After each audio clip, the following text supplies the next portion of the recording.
ದೇವರು ಪ್ರೀತಿಸುವ ಪ್ರೀತಿಯ ಬಿಗ್ ಜೆ ಟಿ ವಿ ಪ್ರಿಯ ವೀಕ್ಷಕರಿಗೆ ನಮ್ಮ ಕರ್ತನಾದ ಯೇಸು ಕ್ರಿಸ್ತನ ಹೆಸರಿನಲ್ಲಿ ನಿಮ್ಮನ್ನು ವಂದಿಸಿ ದೇವರ ವಾಕ್ಯವನ್ನು ಅಧ್ಯಯನ ಮಾಡುವಂತೆ ನಿಮ್ಮನ್ನು ಆಹ್ವಾನಿಸುತ್ತಿದ್ದೇವೆ.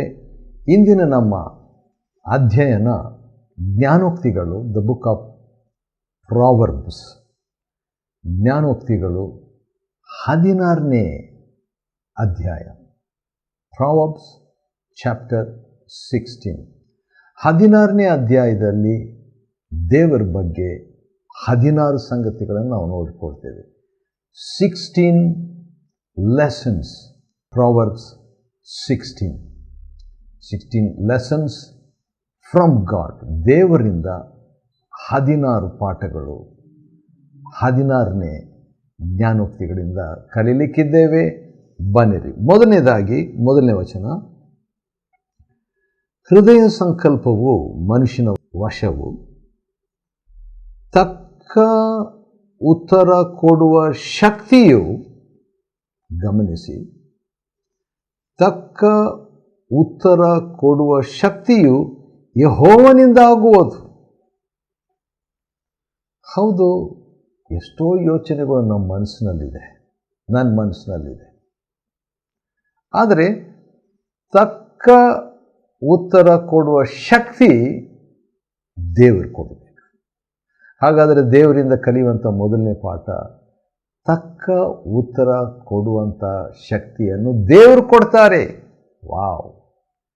God gives the power to speak properly. ಆದರೆ ಅನೇಕ ಸಾರಿ ನಾವು ದೇವರನ್ನು ಬಿಟ್ಟುಬಿಟ್ಟು ನಮ್ಮದೇ ಆದ ರೀತಿಯಲ್ಲಿ ನಾವು ಮಾತಾಡ್ತೇವೆ, ಅದಕ್ಕೆ ನಾವು ಸಿಕ್ಕಾಕ್ಕೊಳ್ತೇವೆ ಸಮಸ್ಯೆಗಳಲ್ಲಿ. ಆದರೆ ಈ ವಾಕ್ಯದಿಂದ ನಾವು ಪ್ರಯೋಜನವನ್ನು ಹೊಂದಿಕೊಳ್ಳಿ. ಎರಡನೇ ವಚನ, ಯೆಹೋವನು ಅಂತರಂಗವನ್ನೇ ಪರೀಕ್ಷಿಸುವರು.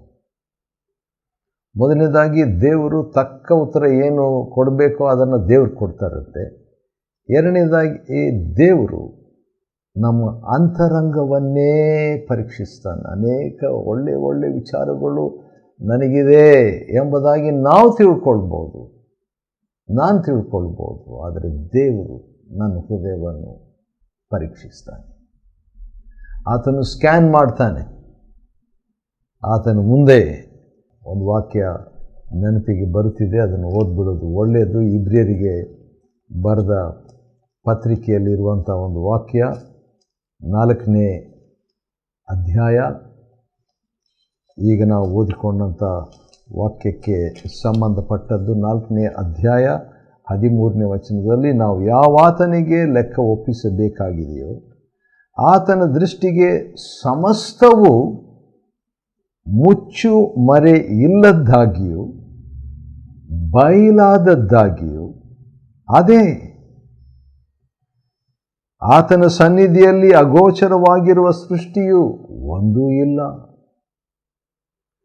ಆದ್ದರಿಂದ ಜ್ಞಾನೋಕ್ತಿ 16:2 ಪ್ರಕಾರವಾಗಿ ಯೆಹೋವನು ಅಂತರಂಗವನ್ನೇ ಪರೀಕ್ಷಿಸುವ ದೇವರಿಂದ ಕಲಿಯುವಂಥ ಎರಡನೇ ಪಾಠ. ಮೂರನೇ ಪಾಠ 3ನೇ ವಚನದಲ್ಲಿದೆ. ಜ್ಞಾನೋಕ್ತಿ 16:3, ಪ್ರಾವರ್ಬ್ಸ್ 16:3. ಇದು ನನಗೆ ಭಾಳ ಇಷ್ಟವಾದಂಥ ಒಂದು ವಾಕ್ಯಗಳಲ್ಲಿ ಒಂದು. ಅದೇನೆಂದರೆ, ನಿನ್ನ ಕಾರ್ಯಭಾರವನ್ನು ಯೆಹೋವನಿಗೆ ವಹಿಸಿದರೆ ನಿನ್ನ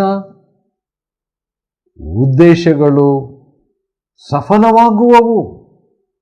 ದೇವರ ಉದ್ದೇಶಗಳು ಸಫಲವಾಗುವುದು ಅಂತ ಬರೆದಿಲ್ಲ. ನಿನ್ನ ಉದ್ದೇಶಗಳು, ನಿನ್ನ ಪ್ಲ್ಯಾನ್ಸು, ನಿನ್ನ ಭವಿಷ್ಯ, ನಿನ್ನ ಕಾರ್ಯಗತ, ನಿನ್ನ ಉದ್ದೇಶಗಳು, ನಿನ್ನ ಮನೋಭಾವನೆಗಳು, ಹೌದು, ನಿನ್ನ ಪ್ಲ್ಯಾನ್ಸ್ ಸಫಲವಾಗ್ತದೆ, ಯಶಸ್ವಿ ಆಗ್ತದೆ. ಯಾವಾಗಂದರೆ ನನ್ನ ಕಾರ್ಯಭಾರವನ್ನು ದೇವರಿಗೆ ವಹಿಸಿದರೆ. ಹಾಗಾದರೆ ಪ್ರತಿದಿನ ನಾವುಗಳು ಏನು ಮಾಡಬೇಕು? ದೇವರೇ ಯಾವ ರೀತಿಯಾಗಿ ಮಾತನಾಡಬೇಕು, ಸೂಕ್ತವಾಗಿ ಸಹಾಯ ಮಾಡು ದೇವರೇ. ನನ್ನ ಅಂತರಂಗವನ್ನು ಪರೀಕ್ಷಿಸಿದಾತನಾಗಿದ್ದೆ, ಆದ ಕಾರಣ ದೇವರೇ, ಹೌದು, ನನ್ನ ಆ ಕಾರ್ಯಭಾರ ಇವತ್ತಿಂದನ್ನು ನಿನಗೆ ವಹಿಸಿಬಿಡ್ತೇನೆ ನೀನು ನನ್ನ ಉದ್ದೇಶಗಳನ್ನು ಸಫಲ ಮಾಡಯ್ಯ ಎಂಬುದಾಗಿ ನಾವು ಪ್ರಾರ್ಥಿಸುವುದರಲ್ಲಿ ಬಹಳ ಬಹಳ ಪ್ರಯೋಜನಕಾರಿ. 4ನೇ ಪಾಠ, ದೇವರಿಂದ ಕಲಿಯುವಂಥ 16 ಪಾಠಗಳನ್ನು ನಾವು ಜ್ಞಾನೋಕ್ತಿ 16ರಲ್ಲಿ ನೋಡ್ತಿದ್ದೇವೆ. 16 ಪಾಠಗಳಲ್ಲಿ 4ನೇ ಪಾಠ ಏನಂತ ಹೇಳಿದರೆ, 4ನೇ ವಚನದಲ್ಲಿರುವಂಥದ್ದು, ಯೆಹೋವನು ಒಂದೊಂದನ್ನು ತಕ್ಕ ಗುರಿಯಿಂದ ಸೃಷ್ಟಿಸಿದ್ದಾನೆ. ವಾವ್! ಹೌದು, ಒಂದೊಂದನ್ನು ತಕ್ಕ ಗುರಿಯಿಂದ ಸೃಷ್ಟಿಸಿದ್ದಾನೆ. ಆ ಲೆಕ್ಕದಲ್ಲಿ ನೋಡುವಾಗ ದೇವರು, ಹೌದು, ಕೇಡಿನ ದಿನಕ್ಕಾಗಿ, ಈ ಮೊದಲನೇ ವಿಷಯನೇ ಭಾಳ ಚೆನ್ನಾಗಿದೆ.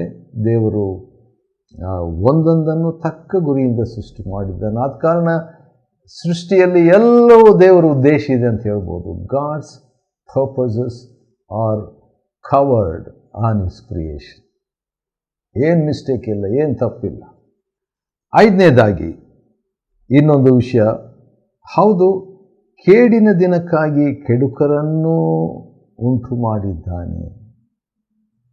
ಹೌದು, ಅದು ದೇವರಿಗೆ ಗೊತ್ತು ಯಾರು ಕೇಡು ಮಾಡ್ತಾರೆ, ಯಾರು ಕೆಡುಕರಾಗಿದ್ದಾರೆ ಅಂತ. ಆವಾಗ ದೇವರೇನು ಮಾಡ್ತಾನೆ, ತನ್ನ ಗೊಂಬೆಯೋಪಾದಿಯಲ್ಲಿ ಅವ್ರನ್ನ ಕಂಟ್ರೋಲ್ ಮಾಡಲ್ಲ, ಆದರೆ ತನ್ನ ಸೃಷ್ಟಿ ಮಾಡಿದಂಥ ಆ ಕೆಡುಕರನ್ನು ಅನುಮತಿಸಿಬಿಡ್ತಾನೆ.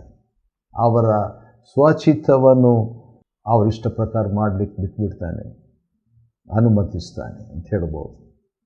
6ನೇದಾಗಿ ದೇವರಿಂದ ಕಲಿಯುವಂಥ 6ನೇ ಪಾಠ 5ನೇ ವಚನದಲ್ಲಿ ನೋಡ್ತೇವೆ. ಅದೇನಂತ ಹೇಳಿದರೆ, ಅಹಂಕಾರಿಗಳೆಲ್ಲ ಯೆಹೋವನಿಗೆ ಅಸಹ್ಯ. ದೇವರಿಗೆ ಅಹಂಕಾರಿಯಾಗಿರೋದು ಇಷ್ಟ ಇಲ್ಲ, ಗರ್ವ ಇಷ್ಟ ಇಲ್ಲ. ದೇವರಿಗೆ ಗರ್ವ ಇಷ್ಟ ಇಲ್ಲ. ನನ್ನಲ್ಲಿ ಗರ್ವ ಇದ್ದರೆ ದೇವರಿಗೆ ಇಷ್ಟ ಇಲ್ಲ, ಅದು ಅಸಹ್ಯ. ಅದು ಆದ ಕಾರಣ ದೇವರಿಗೆ ಅಸಹ್ಯವಾದದ್ದನ್ನು ನಾನು ಯಾಕೆ ಇಟ್ಕೊಳ್ಬೇಕು? ಒಂದು ವೇಳೆ ಇದ್ರೂ ದೇವರೇ ನನಗೆ ತೋರ್ಸಪ್ಪ, ನನಗೆ ಗೊತ್ತಾಗ್ತಾ ಇಲ್ಲ, ಅಸಹ್ಯ, ನಿನಗೆ ಅಸಹ್ಯವಾದದ್ದು ನನ್ನಲ್ಲಿದೆ ಸ್ವಾಮಿ, ಅದನ್ನು ತೆಗೆದು ಹಾಕಲಿಕ್ಕೆ ಕೃಪೆ ಕೊಡು, ಶಕ್ತಿ ಕೊಡು, ಬೆಳಕನ್ನು ಕೊಡು ಎಂಬುದಾಗಿ ಕೇಳುವಂಥದ್ದು ಒಳ್ಳೆಯದು. ಆನಂತರ ಕೃಪಾಸತ್ಯತೆಗಳಿಂದ ಪಾಪ ನಿವಾರಣೆ. ಕೃಪಾಸತ್ಯತೆ ಅಂತ ಹೇಳುವಾಗ ಯೇಸು ಕ್ರಿಸ್ತನಿಗೆ ಸಾಂಕೇತಿಕವಾದಂಥದ್ದು. 6ನೇ ವಚನದಲ್ಲಿ ದೇವರಿಂದ ಕಲಿಯುವಂಥ ಮತ್ತೊಂದು ಪಾಠ ಏನಂತ ಹೇಳಿದರೆ, ಯೆಹೋವನ ಭಯಭಕ್ತಿಯಿಂದ ಹಾನಿ ನಿವಾರಣೆ. ವಾವ್! ಹಾನಿ ಆಗ್ತದೆ ಎಂಬ ಭಯ ನಮಗಿದೆ. ಆದರೆ ಅದೇ ಭಯವನ್ನು ಶಿಫ್ಟ್ ಮಾಡಿಬಿಟ್ಟು ದೇವರಲ್ಲಿ ಆ ಭಯಭಕ್ತಿ ಇಟ್ಟರೆ ಹಾನಿ ಆಗೋದಿಲ್ಲ ಅಂತೆ. ವಾವ್! ಅತಿಶಯ. ದೇವರಿಂದ ಕಲಿಯುವ ಪಾಠಗಳಲ್ಲಿ ಇದು ಕೂಡ ಒಂದಾಗಿದೆ. ಮುಂದೆ ನೋಡೋಣ. 7ನೇ ವಚನದಲ್ಲಿ, ಯೆಹೋವನು ಒಬ್ಬನ ನಡತೆಗೆ ಮೆಚ್ಚಿದರೆ. ಹಾಗಾದರೆ ದೇವರು ನಮ್ಮ ನಡತೆಯನ್ನು ಮೆಚ್ಚುವುದಕ್ಕೆ ಇಷ್ಟಪಟ್ಟಿದ್ದಾನೆ. ಮೆಚ್ಚಿದರೆ ಅವನ ಶತ್ರುಗಳನ್ನು ಮಿತ್ರರನ್ನಾಗಿ ಮಾಡುವನು. ಆಶ್ಚರ್ಯ. ಹೌದು, ನಮಗೆ ಶತ್ರುಗಳು ಇರುವ ಸಾಧ್ಯತೆ, ನಮ್ಮನ್ನು ಇಷ್ಟಪಡದಂಥವರು ಇರುವಂಥದ್ದು ಸಾಧ್ಯ. ಆದರೆ ಅದು ಕುಟುಂಬದಲ್ಲಿದ್ದರೆ ಇನ್ನೂ ಹಾನಿಕರ. ನೋವು, ಬೇಸರ. ಒಂದೇ ಮನೆಯಲ್ಲಿ, ಒಂದೇ ಕುಟುಂಬದಲ್ಲಿ, ಸಂಬಂಧಿಕರು, ಕೆಲಸ ಮಾಡೋ ಕ್ಷೇತ್ರದಲ್ಲಿ, ಸಭೆಯಲ್ಲಿ, ಆ ರೀತಿಯಾಗಿ ಯಾರಾದರೂ ನಮಗೆ ಆಪೋಸಿಟ್ ಆಗಿ ವಿರುದ್ಧವಾಗಿರುವಂಥವ್ರು ಯಾರಾದರೂ ಇದ್ದರೆ ಅವ್ರನ್ನ ಸರಿಪಡಿಸಬೇಕಾದ್ರೆ ಚಾವಿ ಅವರಲ್ಲಿಲ್ಲ. ನಾವು ದೇವ್ರನ್ನ ಕೇಳ್ಬಿಟ್ಟು ಅವರಿಗೆ ಸರಿ ಮಾಡಂತ ಕೇಳೋದಲ್ಲ, ನಮ್ಮಲ್ಲಿ ನಾವು ಸರಿ ಮಾಡಿಕೊಂಡ್ರೆ ಅವರು ಸರಿ ಆಗ್ತಾರಂತೆ. ಅದು ಹೇಗೆ? ಇನ್ನೊಂದು ಸರಿ ಓದ್ತೇನೆ. 7ನೇ ವಚನ, ಜ್ಞಾನೋಕ್ತಿ 16:7. ಯೆಹೋವನು ಒಬ್ಬನ ನಡತೆಗೆ ಮೆಚ್ಚಿದರೆ, ನನ್ನ ನಡತೆ ಚೆನ್ನಾಗಿದ್ದು ದೇವರು ನನ್ನ ನಡತೆಯನ್ನು ಮೆಚ್ಚಿದರೆ ಏನಾಗ್ತದೆ? ನನ್ನ ಶತ್ರುಗಳನ್ನು ಮಿತ್ರರನ್ನಾಗಿ ದೇವರು ಮಾಡಿಬಿಡ್ತಾನಂತೆ. ವಾವ್, ಆಶ್ಚರ್ಯ, ಸಂತೋಷ. ಸರಿ, ಈಗ ಅದು 8ನೇ ವಿಷಯ. ಈಗ 9ನೇದಾಗಿ ನಾವು ನೋಡುವಂಥದ್ದು, ದೇವರ ವಿಷಯದಲ್ಲಿ ನಾವು ಕಲಿಯುವಂಥ ಪಾಠಗಳು ಸುಮಾರು 16 ಪಾಠಗಳಿದೆ. 16ನೇ ಜ್ಞಾನೋಕ್ತಿಯಲ್ಲಿ ಅದರಲ್ಲಿ ಅರ್ಧ ನಾವು ಈಗ ಮುಗಿಸಿದ್ದೇವೆ. ಈಗ ಮುಂದುವರಿಸೋಣ. ದೇವರಿಂದ ನಾವು ಕಲಿಯುವಂಥ ಇನ್ನೂ 8 ಪಾಠಗಳಿದೆ. ಒಂದೊಂದಾಗಿ ನಾವು ಅದನ್ನು ನೋಡಿಕೊಳ್ಳಬೇಕಾಗಿದೆ. ಸರಿ, 9ನೇದಾಗಿ 9ನೇ ವಚನದಲ್ಲಿರುವಂಥದ್ದು ಅದೇನಂತ ಹೇಳಿದ್ರೆ, 2ನೇ ಭಾಗ, ಯೆಹೋವನೇ ಅವನಿಗೆ ಗತಿಯನ್ನು ಏರ್ಪಡಿಸುವನು. ಅಂದರೆ ಇದರ ಹಿನ್ನೆಲೆ ಏನಂದರೆ, ಮನುಷ್ಯನು ತನ್ನ ಮನದಂತೆ ದಾರಿಯನ್ನು ಆರಿಸಿಕೊಂಡ್ರು. ಭಾಳ ಚೆನ್ನಾಗಿದೆ, ನನಗಿಷ್ಟ ಇದೆ. ಯಾಕಂದರೆ ನನ್ನ ಮನಸ್ಸು ಪ್ರಕಾರವಾಗಿ ನಾನು ನನ್ನ ಇಷ್ಟ, ನನ್ನ ದಾರಿಯನ್ನು ನಾನು ಆರಿಸಿಕೊಂಡರೂ ದೇವರು ನನಗೆ ಗತಿಯನ್ನು ಏರ್ಪಡಿಸುವನು. ಯಾಕಂದ್ರೆ ದೇವರು ಒಳ್ಳೆಯ ದೇವರು ನಂಬಿಗಸ್ತ. ಆದ ಕಾರಣ ದೇವರು ಮಾಡುವಂಥದ್ದೇನು, ನನ್ನಿಷ್ಟ ಪ್ರಕಾರವಾಗಿ ನಾನೇ ನನ್ನ ದಾರಿಯನ್ನು ಆರಿಸಿಕೊಂಡ್ರು ದೇವರು ತನ್ನ ಒಳ್ಳೆತನದಿಂದ ನನ್ನ ಜೀವನದಲ್ಲಿ ಇನ್ವಾಲ್ವ್ ಆಗಿ ಪ್ರೀತಿಯಿಂದ ನನ್ನ ಗತಿಯನ್ನು ಏರ್ಪಡಿಸ್ತಾನೆ ಎಂಬುದಾಗಿ. 10ನೇದಾಗಿ ದೇವರಿಂದ ಕಲಿಯುವಂಥ 10ನೇ ಪಾಠ ಏನಂತ ಹೇಳಿದರೆ, 11ನೇ ವಚನದಲ್ಲಿದೆ. ಅದೇನೆಂದರೆ, ನ್ಯಾಯದ ತ್ರಾಸು ತಕ್ಕಡಿಗಳು ಯೆಹೋವನ ಏರ್ಪಾಡು, ಆದರೆ ಕಟ್ಲೆ ಚೀಲದ ಕಲ್ಲುಗಳೆಲ್ಲ ಆತನ ಕೈ ಕೆಲಸವೇ. ಹೌದು, ದೇವರು ಇವೆಲ್ಲವುಗಳಲ್ಲಿ ಕಂಟ್ರೋಲರ್ ಆಗಿದ್ದಾನೆ, ನಿಯಂತ್ರಿಸುವವನಾಗಿದ್ದಾನೆ. ಆತನ ಕೈ ಕೆಲಸದಿಂದ ನಿಯಂತ್ರಿಸ್ತಿದ್ದಾನೆ ಅಂತ ನಾವು ನೋಡಿಕೊಳ್ತಿದ್ದೇವೆ. ಮುಂದೆ ನೋಡೋಣ. 15ನೇ ವಚನದಲ್ಲಿ ಜ್ಞಾನೋಕ್ತಿ 16:15. ಅದರಲ್ಲಿ ನೋಡುವಾಗ ನಾವು ಇನ್ನೊಂದು ಪಾಠ ದೇವರಿಂದ ಕಲಿಯುವಂಥದ್ದು, ಪ್ರಭುವಿನ ಮುಖ ಪ್ರಸನ್ನತೆ ಜೀವ. ಹೌದು, ದೇವರ ಕರ್ತನ ಮುಖ ಪ್ರಸನ್ನತೆಯಿಂದ ನಮ್ಮ ಜೀವ ಆ ರೀತಿಯಾಗಿ ತಕ್ಕೊಳ್ಳೋಣ. ಆತನ ದಯೆ ಮುಂಗಾರು ಮುಗಿಲು. ವಾವ್, ಆತನಿಂದ ಕಲಿಯುವಂಥ ಇನ್ನೊಂದು ಸಂಗತಿ ಕೂಡ ಇದೆ, ಆದರೆ ದೇವರ ದಯೆ.